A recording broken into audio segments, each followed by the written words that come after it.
Hi everyone, due to some circumstances, I'm going to be the voice in today's video. Thanks for your understanding. If you've seen superhero movies or read comic books, you'll find the following story familiar. After an accident, the hero wakes up with unexpected abilities. For example, the ability to climb walls, shoot spiderwebs, and wear a tight red and blue suit in any weather. These stories seem to be just the product of someone's imagination, but sometimes this can happen in real life too. And although the people of our video today don't know how to control electricity or run incredibly fast, they do have special talents, all thanks to different accidents that completely changed their lives. So, who are these people with special talents? You're about to find out. Let's get it on. Jason Paget.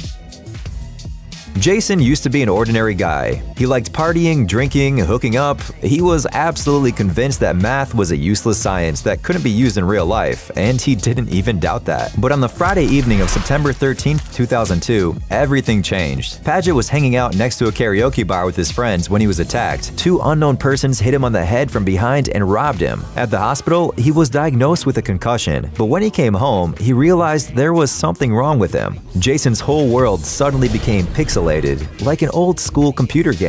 As he saw the world around him changing, Jason started thinking about serious questions about math and physics. He read about fractals on the internet, studied the subject, and it all suddenly seemed oddly familiar. It's a complex concept, but we're gonna try to explain it using a snowflake as an example. When you zoom in, you see that it's made up of smaller snowflakes. Zoom in more, and you see even smaller snowflakes, and so on infinitely. That's what Paget started drawing. I literally had 1,000 or more drawings of circles, fractals, every shape that I could manage to draw. It was the only way I could manage to communicate effectively what I was seeing, he confessed. Eventually, Jason began to literally visualize mathematical formulas and evolved from a simpleton into a genius. His brain was scanned at the Aalto University in Helsinki, and researchers found that Paget had access to parts of the brain that ordinary people don't. In addition, his visual cortex works in conjunction with the part of the brain that makes mathematical calculations. Paget was diagnosed with acquired savant syndrome. This is a rare condition in which someone displays outstanding abilities in one or more fields of knowledge, standing out from the rest. Today, Jason still lives in a mathematical world and has no idea how he used to live without this knowledge.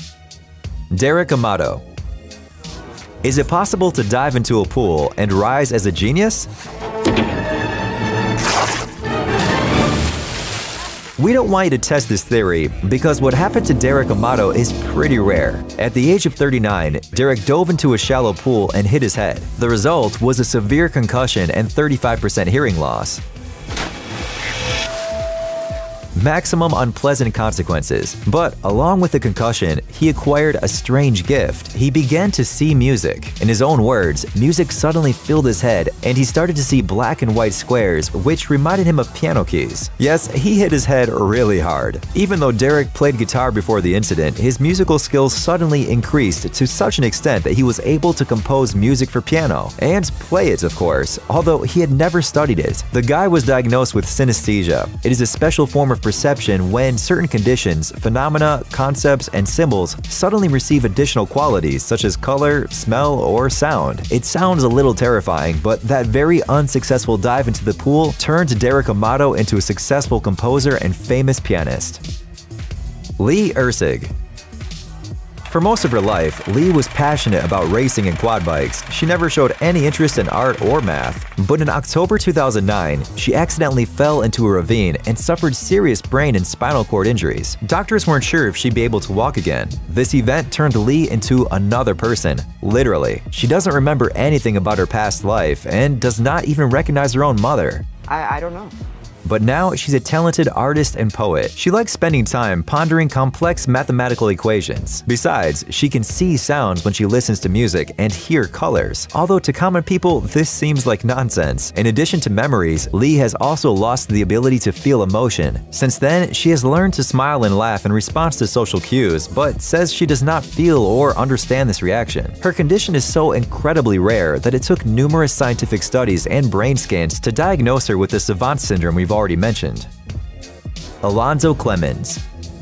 As a child, Clemens suffered a serious head injury, which changed his life forever. The accident left him with a developmental disability. With an IQ in the 40 to 50 range, he couldn't eat on his own or even tie his own shoelaces. But the injury had an odd side effect, a strange ability to mold surprisingly detailed animal figures from clay. Alonso began sculpting at school, where he sat silently on his desk in the back of the classroom, making tiny animals out of pieces of clay. When teachers took away the clay, he began scraping pieces of resin from the sidewalk around the school and working on sculptures at home at night. Today, Alonso Clemens is considered a great sculptor. He can take a quick look at any animal on TV, and in less than 20 minutes, he can make a beautiful, three-dimensional, and surprisingly accurate copy. Even if it's the first time he's seen this animal, Alonso mainly creates sculptures of horses, antelopes, and bulls. And if you ask him how he manages to achieve such speed and accuracy, Alonso will just smile and point at his head, because it was the accident that made him a genius. Orlando Searle.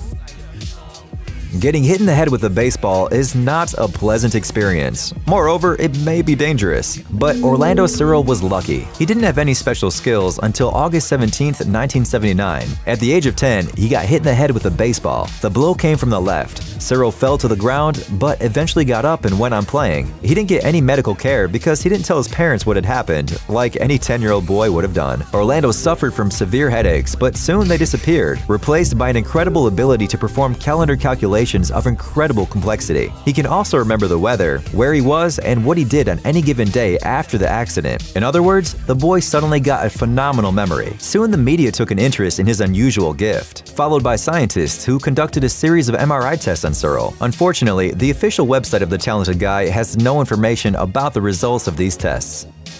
Ben McMahon. Many people consider Chinese one of the most difficult languages to learn. All these complex hieroglyphs, different intonations. But Ben McMahon from Australia has a different opinion. After a car accident, he was in a coma for over a week. And when he woke up, suddenly, he spoke fluent Chinese to the nurse. Ben asked her for a piece of paper and a pen and wrote, "I love my mom, I love my dad, I will recover," in Chinese, obviously. His newfound skills were confusing to both the doctors and his parents, who never knew Chinese. Ben didn't speak Chinese either, even though he used to learn it at school. But let's be honest, how much of what you learned at school can you remember as an adult if you never use it? It took Ben another 2 or 3 days to remember how to speak English. He didn't even realize he was speaking Chinese. After discovering his new abilities, Ben moved from Melbourne to Shanghai to study commerce at a local university. Tony Sikoria.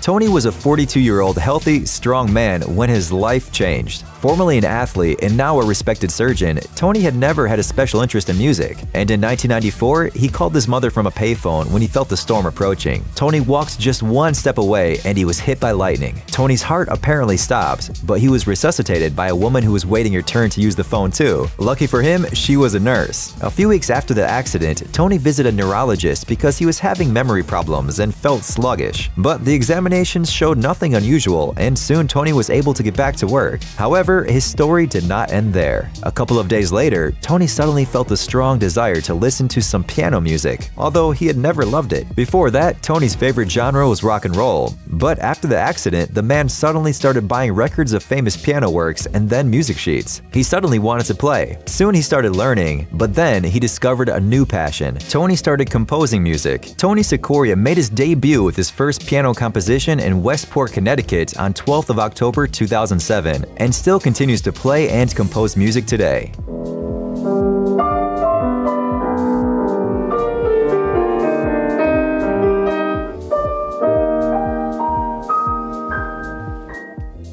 Tommy McHugh. Tommy McHugh was a British artist and poet, but he's not famous for that. Or rather, not only thanks to that, but also because of how he got his talent. Back when he was young, McHugh wasn't too law-abiding and even went to prison. But as he grew older, he settled down, got married, and earned his living as a construction worker. His life would have been the most ordinary and even boring, but at the age of 51, he experienced a double aneurysm and a stroke. By the way, it was really unpoetic. He was on the toilet when it happened. McHugh felt a strong pain in the head and fell, losing consciousness. illness, and when he came to his senses in the hospital, he realized that his life had changed completely. A week-long coma had awakened McHugh's desire to write poetry. In his own words, his head was full of rhymes and images and pictures. In addition, he began to draw and did it for 19 hours a day. Yes, we are talking about a man who worked as a builder and had never before experienced any passion for art. McHugh could paint 9 paintings at a time, and when he ran out of canvases, he would continue on the walls, floor, and ceiling. Unfortunately, Tommy McHugh died of cancer in 2012. Before he died, he said, "My 2 strokes have given me 11 years of magnificent adventure that nobody could have expected."